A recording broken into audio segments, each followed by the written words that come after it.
Previously, we created and sent a purchase order to a supplier. In this module, learn how to receive the items on the purchase order when stock has arrived. Once the items have been received, a bill payable is created in your connected Xero account.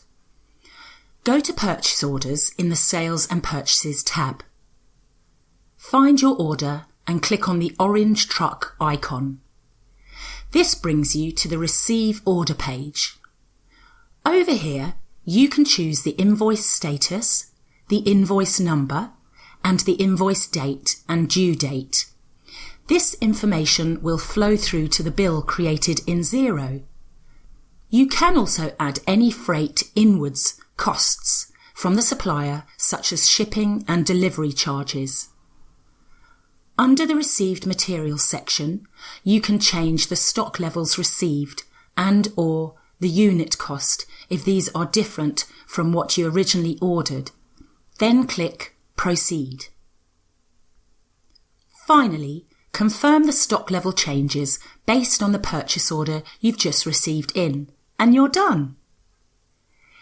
If you go to your material items, you can see the purchase order we've just made in this item's transaction history. This transaction is also tracked in Xero by creating a bill payable once the items have been received. See the module on Xero Integration Purchases to understand how this works.